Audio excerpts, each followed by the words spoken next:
Bem-vindo ao Manjagro. A partir desta edição também pode acompanhar-nos na Nova Era Televisão, disponível no Facebook e YouTube.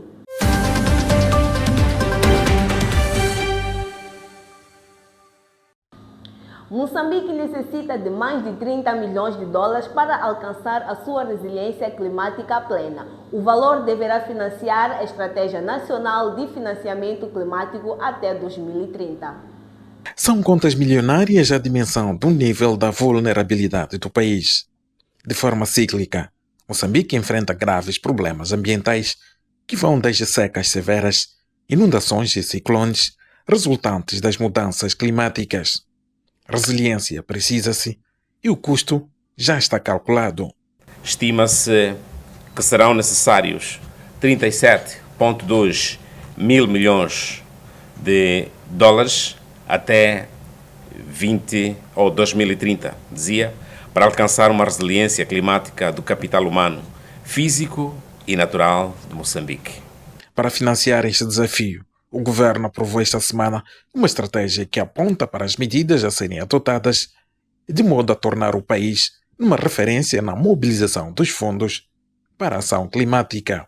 A presente estratégia visa tornar Moçambique numa referência na mobilização e aplicação de recursos financeiros para a ação climática, tendo como finalidade orientar diferentes setores na mobilização de financiamento climático para aumentar os recursos financeiros, garantir a transparência e eficiência na alocação de recursos destinados à ação climática.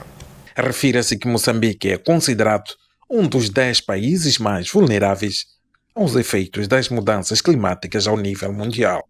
Depois da suspensão temporária das atividades de mineração em Manica, o governo vai endurecer medidas para travar a poluição nos rios. O alerta foi feito pelo presidente da República, Daniel Chapo.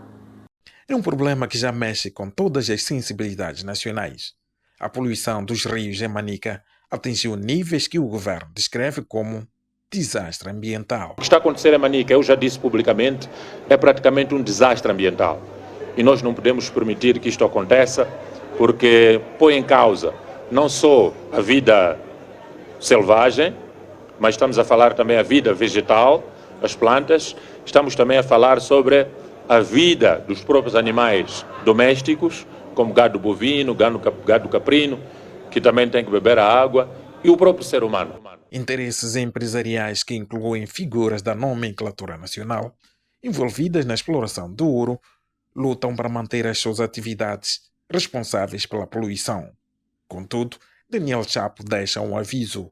Vamos tomar medidas duras, por forma que realmente possamos repor o ambiente. E é nossa responsabilidade como governo trabalhar para pôr fim a este desastre ambiental, repormos a qualidade da água nos rios, para que a população de Manica possa ter uma vida saudável e todos nós possamos dizer que sim, senhora, temos orgulho do trabalho que nós fizemos e as águas em Manica dos rios estão em condições. De referir que, segundo alguns analistas, o nível de poluição que se registra em Manica justifica uma suspensão de todas as atividades por pelo menos 5 anos. No setor da agricultura, surgem alertas meteorológicas para a próxima campanha. Segundo projetos do INAI, excesso de chuva e seca em zonas localizadas vão ensinar a produção na campanha 2025-2026.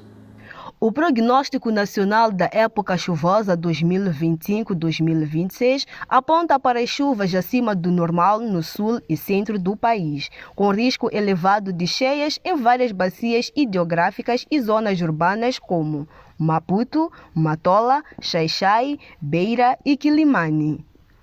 De acordo com os dados do Instituto Nacional de Meteorologia, mais de 1 milhão de pessoas poderão ser afetadas por inundações, sobretudo entre janeiro e março de 2026. Por outro lado, apesar de perspectivas agrícolas relativamente favoráveis, com boas condições hídricas para culturas de segurança alimentar, as recomendações vão no sentido de vigilância permanente nas zonas baixas e ajustamento das sementeiras no norte do país. As autoridades apelam à população para reforçar medidas de prevenção e acompanhar os avisos meteorológicos durante a época chuvosa. Face a esta previsão, o Ministério da Agricultura, Ambiente e Pesca sugere medidas específicas para a época das sementeiras. De acordo com as projeções, o índice de satisfação das necessidades hídricas das culturas para a próxima época agrícola vai variar entre boa a moderadas no centro e sul. Para a zona norte, a situação será desafiante para as sementeiras e desenvolvimento das culturas. Face a estas previsões, as autoridades do setor agrícola elaboraram um pacote de recomendações técnicas para a fase das sementeiras.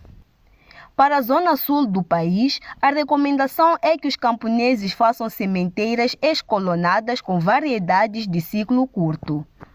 Para o centro, a recomendação é para as sementeiras normais e tardias e variedades de ciclo médio no norte, de modo a aproveitar a janela de maior precipitação no início de 2026. Por outro lado, o plano inclui ainda medidas de monitoria fitossanitária, prevenção de pragas como a lagarta, invasora e gafanhotos, bem como estratégias específicas para culturas de rendimento como caju, algodão e oleaginosas. A Itália anunciou esta semana a disponibilidade de linhas de crédito para financiar o agronegócio em Moçambique. As oportunidades foram anunciadas durante o Fórum de Negócio Moçambique-Itália, que teve lugar em Maputo.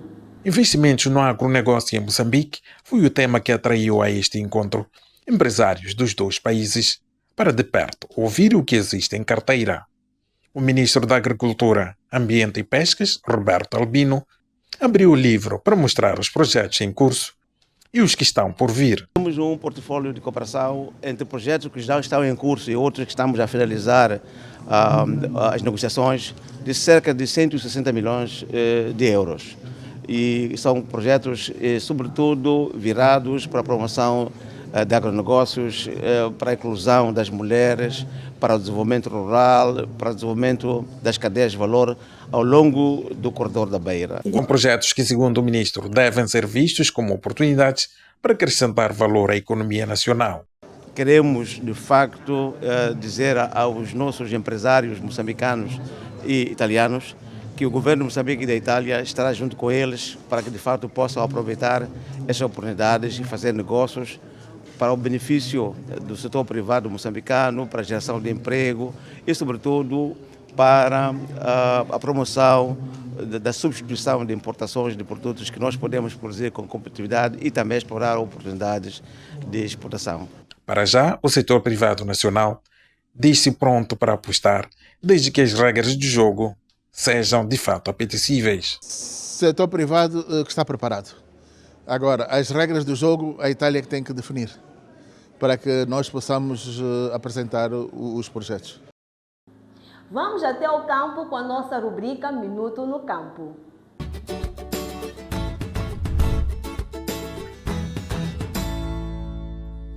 Para o produtor, estou aqui para te mostrar a cultura do alho. O alho ele é produzido de forma natural, isto é, o dente de alho que você consome na sua casa é aquele mesmo dente que deve usar para semear. Não passa pelo processo de viveiro para transplante. Não. Leva a semente, o dente de alho e semeia. Aquela parte mais quadrada é aquela parte que deve usar para semear, porque aquela parte é a parte do caule que vai emitir as raízes e a parte fina da cabeça, como se fosse a ponta do cabelo de uma mulher, é pela parte em que a folha vai emitir-se e vai crescer e desenvolver. Então, faça dessa forma, semeie o dente do alho com uma distância de 5 centímetros por cada planta. Isto é, o bulbo em si não desenvolve-se muito como a cebola, mas ele produz muitos dentes na mesma planta. Um dente pode te produzir mesmo a 10 dentes de alho na mesma planta. Agora, as folhas, elas podem ser consumidas também. No ato em que as folhas elas crescem bem, pode cortá-las e fazer as suas coziduras em casa, mas continua a regar para que a planta em si ela possa continuar a emitir folhas. Outro benefício, ela é autodefensiva. Por quê? Ela tem um repelente. Por esta razão, O alho, pouquíssimas vezes ele é atacado por pragas porque ela repele as pragas. Mas tem doenças que fugir. Falo de doenças fúngicas, por exemplo, a ferrugem. Preste atenção. Olha essa ponta. Isto aqui é a influência de uma doença fúngica. Mas pode fazer tudo para poder tratar aplicando fungicidas, mesmo fungicidas biológicos, que podem ser feitos através de folhas de papaieira para poder proteger a planta das doenças. E continue, nós fazemos aqui a produção orgânica, usamos trumim bovino e nosso solo já está fértil porque viemos fazendo a produção contínua para poder diferenciar a cebola do alho. É o tipo de folha. A cebola tem uma folha larga, cilíndrica, enquanto que o alho tem uma folha estreita, como se fosse uma espada, e no centro da própria folha tem uma nervura. Então, essa é a diferença para poder identificar se é cebola ou não é, se tu não saibas.